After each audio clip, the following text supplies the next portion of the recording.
I've got about 7 or 8 different contractors that I really work with on the electrical, plumbing, renovations, carpentry, windows and doors and such. And they love it because they don't have to deal with the customers. They don't have to deal with the invoicing. They don't have to deal with the sales. No. They're not making the same type of money that they would if they did it all themselves, but they're not doing all of that work 100%. either. Well, it's a good way to scratch my back and scratch yours kind of thing. Yeah. And then one of the things that I keep going back to this almost every sort of episode that we have. We look at the major issues that they're having in the business. It's always sales. Here we go, another episode of Canada on the Rocks. I'm your host, Fadi Kuder, local realtor with Sutton Group Ottawa. And I'm joined today by Ray Richer from Cool Heat Comfort. I find it, and correct me if I'm wrong on this one, but I find it a lot of the times you get the folks, they look at something like this a little bit frowned upon, but just hear me out on it. But then when we look at places like Walmart, Costco, all of that, that's all they're doing anyways. That's really all they're doing. Go wide. Right? It's a lot wider than what you're doing because, at the end of the day, like what you're doing is, I know heating and cooling really well, but I also have all of those contacts. Why can't I just be a general contractor in a way? Yeah, that's pretty much where I'm kind of getting to. And, of course, financially, it makes sense for us as a business to be able to capture that customer and do all of the work for them. So now we have customers who every year they're like, okay, I've got money for my next budget, and now I want to do my roof, and now I want to do this deck, and now I want to do these types of things. So, like you pointed out earlier, I'd say the hardest thing for most contractors is getting sales, right? So having that under my belt already, it just kind of made sense to kind of expand on that. And it's the hardest thing for any business is really just getting sales, right? Like because everything, like nothing moves forward in the business unless you're selling something. Yeah. You know what I mean? You want to do some new advertising. Well, you need sales first so you can have the funds to do that. You want to open up a new location. Well, you're going to need sales to like fund that. Like at the end of the day, like no matter what you do, you cannot put food on the table unless you sell something. That's it. And so like this kind of worked out. I kind of saw it from all sides that it just benefited everybody because I was constantly getting the calls from my customers looking for help, saying like, you guys were great. We're never perfect, but anytime if something does happen, we're fixing it. We're accountable. Yeah. We're answering the phones. We're showing up. We're doing all those things that people expect things to happen. It reminds me of like this old saying that one hand to shake, one neck to choke. Right? I haven't heard that one. But so like basically, I know for a fact if I call Ray, he's going to be fixing all of this. But like if anything goes wrong, although I'm shaking Ray's hand and doing all those deals, but something goes wrong, I'll come back to Ray and choke him. Absolutely. And I'm very visible. I'm in the community. I live at my business. I have the shop right out to my house. I have a huge sign right on the highway. So whenever I'm looking at my customers, whereabouts are you guys located? I'm right in Cumberland. Cumberland. Yeah, so I'm 5 minutes east of Trim Road, right on the highway. I passed by it like 6 or 7 times. I'm just asking the question for the folks to watch. Of course. So, that's one of the things I'll say to people. Anytime somebody's like, well, what if? I'm like, well, I live right there. You can literally go and knock on my door. I'm going to come out of that door at some point. So exactly. And it's always good to be like just very blunt and honest with clients. And at the end of the day, it's, in this business, correct me if I'm wrong on this one, it's all about transparency, integrity, being able to hold your end of the bargain. Absolutely. You shook hand, you made the deal. Now it's time to choke you. Exactly. And, they rarely have to choke us. They might, and then we're right there. We're on it. And, so that's what we saw from the customer standpoint is the need for that type of work. And then for myself as the salesperson and my other salesperson, it just makes sense to be able to have that one customer because it is hard to acquire those customers. So, having that customer is really great. And then, of course, for the contractors that I'm subbing the work to, I've got about 7 or 8 different contractors that I really work with on the electrical, plumbing, renovations, carpentry, windows and doors and such. And they love it because they don't have to deal with the customers. They don't have to deal with the invoicing. They don't have to deal with the sales. Nope. They're not making the same type of money that they would if they did it all themselves, but they're not doing all of that work 100%. either. Well, it's a good way to scratch my back and scratch yours kind of thing. Yeah. And then one of the things that I keep going back to this almost every sort of episode that we have. We look at the major issues that they're having in the business. It's always sales. Whether you like it or not, it's always going to be sales. It starts there and it ends there. Once you fix that up, it's just everything else kind of falls in line, right? Like, you throw money at the problem but you can't throw money at the problem unless you have the sales coming in. You know what I mean? That's just it. And,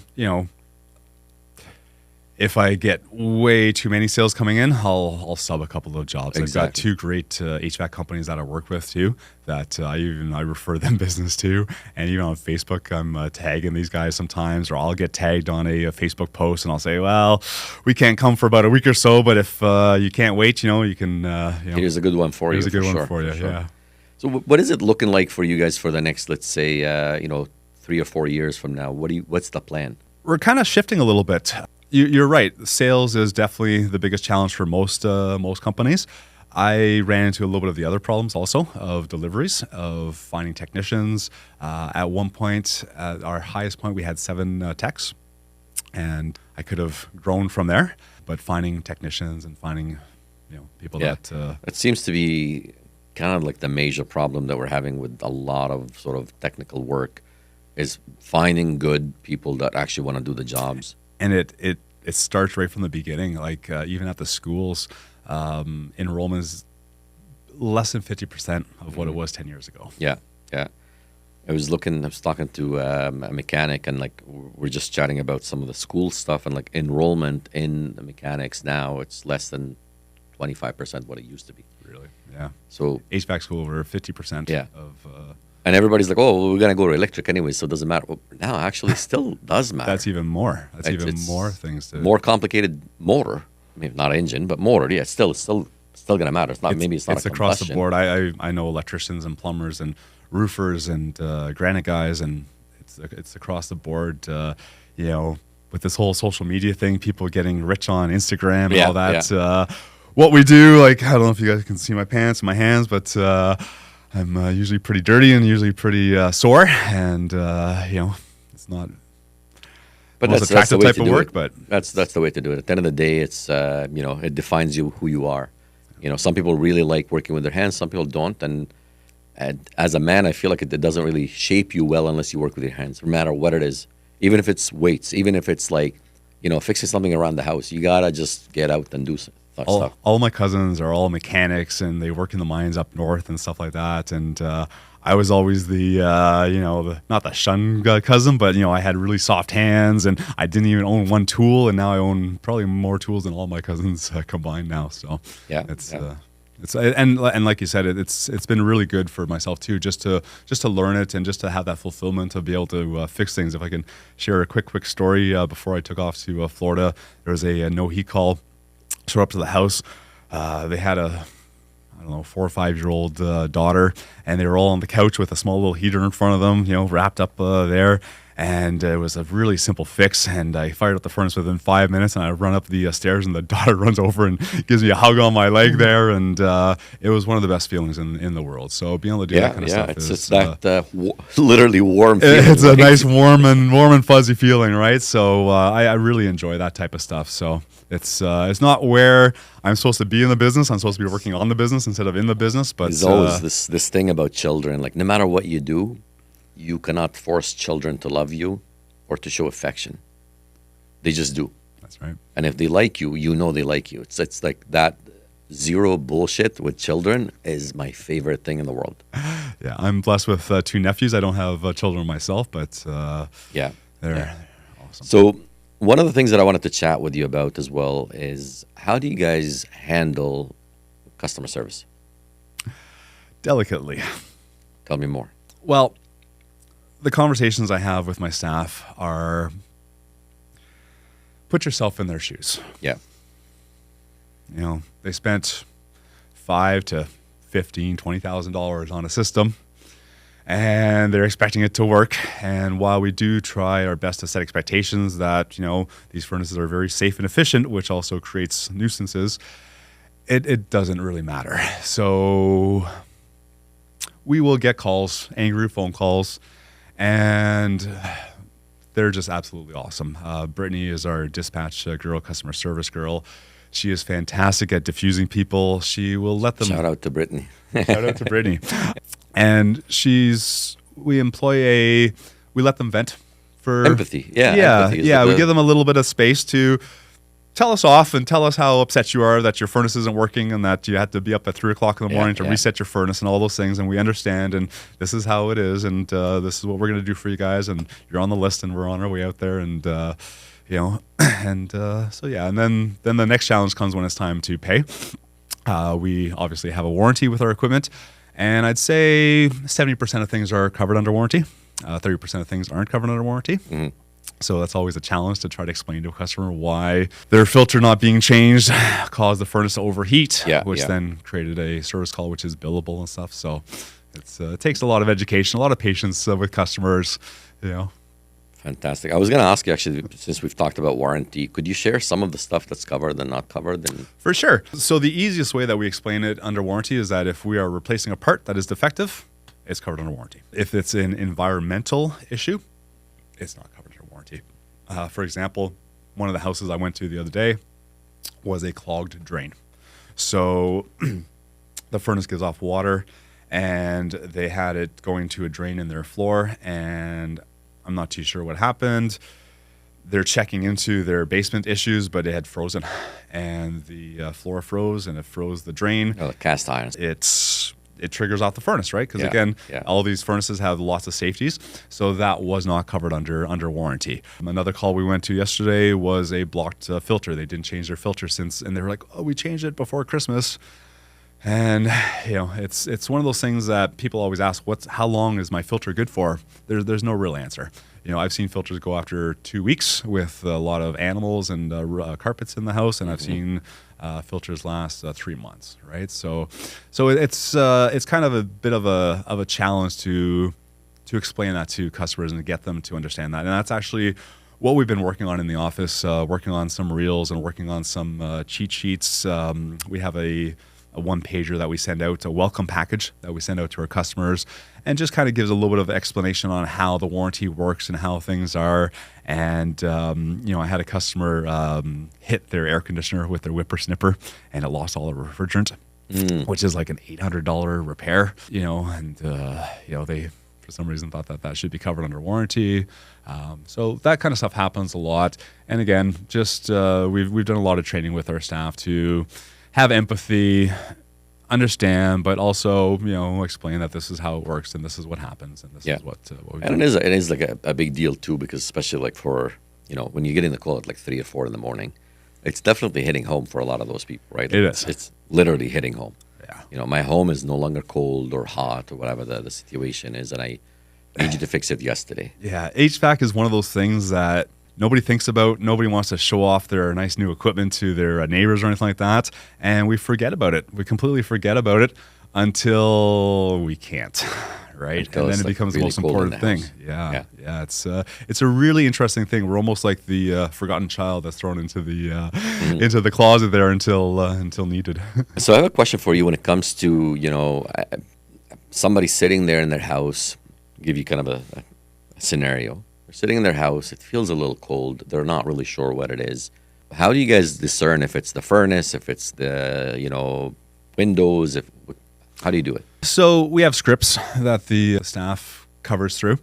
They check the basics, right? Make sure that your thermostat has a display. If not, maybe change your batteries. Make sure that it's not on a program. We had a customer accidentally set up a program on the wrong times for it to go lower in the day instead of at night and stuff like that. We ask them if they change their filter. We'll get them to reset their furnace. That's the main thing that I always recommend to my customers first. Before you even call me, just turn off the furnace and let it sit for 30 seconds, then turn it back on again. What happens is that it will get into a lockout, right? So if it tries to fire up 3 times and it doesn't fire up, it'll go into lockout and it won't even try ever again. And then if you turn it off and turn it back on again, it might start to go. I had a customer that unfortunately wasn't able to afford a service call, so I kind of walked them through what to do, and their furnace will run for a number of hours, and then it'll it'll lock out, and they'll have to go down and reset it every couple of hours and stuff like that. So it's.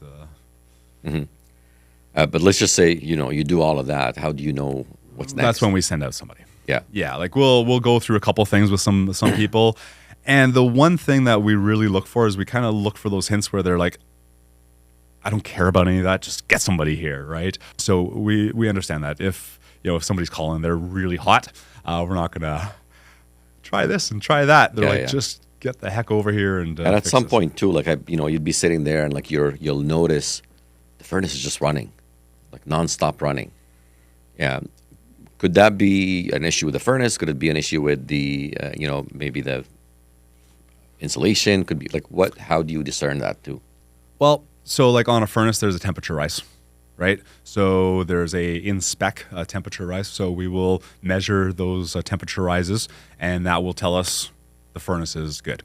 I'm just digging back. In November, I had a house that and I'm sure you run into this a lot, where the bedroom above the garage is really cold. Yeah.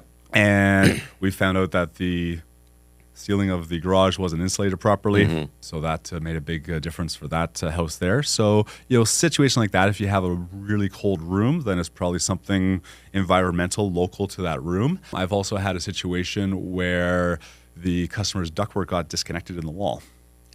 Okay. All right. So one whole spot of the house wasn't getting any heat at all. Yeah. We were able to use thermal imaging cameras to look into the walls and see, if you can imagine a joist space and a 4-inch duct, you'd really see a very clear 4-inch. Well, it was all, very really hot. A lot of heat running all over the place. So we were able to open up the wall in that point, reconnect the ductwork, and go that way. Right? So it's rare that it's going to be some other types of factors. The main thing that we run into with ductwork is in the summertime. In the summertime, we're not getting enough cold air upstairs.